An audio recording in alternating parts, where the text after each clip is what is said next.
Parking 2 hours 7 minutes run టైమ్తో హాట్‌స్టార్‌లో తెలుగులో stream అవుతున్న సినిమాని చూసిన తర్వాత ఈ ఇయర్ నేను చూసిన కొన్ని ఓటీటీ బెస్ట్ ఫిల్మ్స్‌లో ఇది టాప్ 5లో ఉంటుందనిపించింది.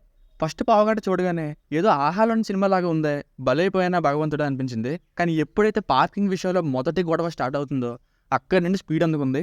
భలే ఎంటర్టైన్ చేసుకుంటూ 2 hours మూవీలో ఇన్వాల్వ్ అయ్యేలా చేసింది.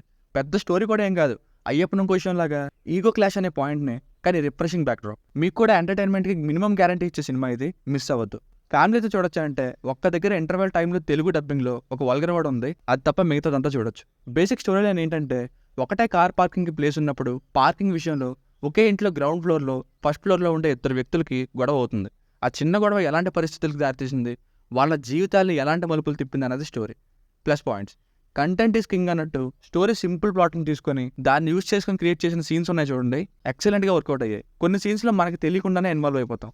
ఏజ్డ్ పర్సన్గా ఎంఎస్ భాస్కర్ గారు, ఇంకా యంగ్ పర్సన్గా హీరో హరీష్ కళ్యాణ్ గారికి డైరెక్టర్ రామ్ కుమార్ బాలకృష్ణన్ గారు వాళ్ళ రోల్స్లోని వాళ్ళ ఎంప్లాయ్మెంట్ని యూజ్ చేసుకునే సీన్స్ని లింక్ చేశారని తెలుస్తుంది. వీళ్ళిద్దరూ కూడా బాగా పర్ఫామ్ చేశారు. మనకు కూడా ఒకే ఇతరుగా సపోర్ట్ చేయాలి, ఇతనే రైట్ అని చాలా చోట్ల అనిపిస్తుంది కూడా. అలా అనిపించిందంటే అర్థం ఏంటి, మనల్ని ఎంటర్టైన్ చేస్తుందని అర్థం. క్లైమాక్స్లోని సాటిస్ఫైయింగ్ ఎండింగ్, ఎమోషనల్ ఎండింగ్ కూడా బాగుంది. 2 సాంగ్స్ ఉన్నాయి. సాంగ్స్ తెలుగులో అంత బాగాలేదు, కానీ తెలుగు డబ్బింగ్ బాగుంది. హాట్‌స్టార్ తెలుగు డబ్బింగ్కి ది బెస్ట్. సినిమాటోగ్రఫీ కూడా చాలా బాగుంది. ఉన్న ఒక్క హౌస్లోని సీన్స్నే మళ్ళీ నీట్గా చూపించుకుంటూ వెళ్ళారు. బ్యాక్గ్రౌండ్ మ్యూజిక్ కూడా బాగుంది. మైనస్ పాయింట్స్, ఫస్ట్ 15 minutesలో ఇంట్రడక్షన్, సాంగ్ ఇవన్నీ అయ్యేసరికి ఒక 15 minutes పడుతుంది. అదంతా నార్మల్గానే అనిపిస్తుంది, పెద్ద డిఫరెంట్గా కూడా ఉండదు.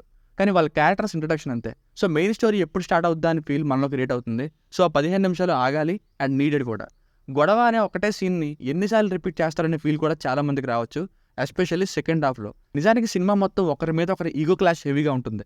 ఒకసారి హీరో చుక్కలు చూపిస్తే నాకే సవాల్ విసురుతావని అవతలతను కూడా ఏదో ఒకటి చేస్తారు. సో ఇది చూసి చాలా మందికి ఎందుకు ఇంతలా ఇది అని అనిపించవచ్చు. ఇంకా కొన్ని సీన్స్లో మరి ఓవర్ ద టాప్గా 1-2 చోట్ల అనిపిస్తుంది. ఇంతే, మెయిన్గా నాకైతే ఇవే మైనస్లు అనిపించాయి. మీకేమైనా మైనస్లు అనిపిస్తే కామెంట్స్లో చెప్పండి. సో ఫైనల్గా మూవీకి వర్డిక్ట్ ఏంటంటే స్టోరీ సింపుల్ అయినప్పటికీ సీన్స్ మాత్రం ఎంగేజింగ్గా 1-2 టెన్షన్ బిల్డ్ చేసేలా ఉన్నాయి. దానివలన స్టార్ట్ చేసిన మనకి సినిమాని ఎండ్ చేసేసరికి మధ్యలో ఏమైనా అప్ అండ్ డౌన్స్ అనిపించినా సరే మంచి క్రేజీ సినిమాని చూసామనే సాటిస్ఫాక్షన్ అయితే ఉంటుంది. It's high on entertainment. మీకు రేటింగ్ వచ్చేసి ఇది నా ఒపీనియన్ 3.75. మీకు కనుక రివ్యూ నచ్చినట్లయితే మరిన్ని రివ్యూస్ కోసం మన ఛానల్ని సబ్స్క్రైబ్ చేసుకోండి. Thank you.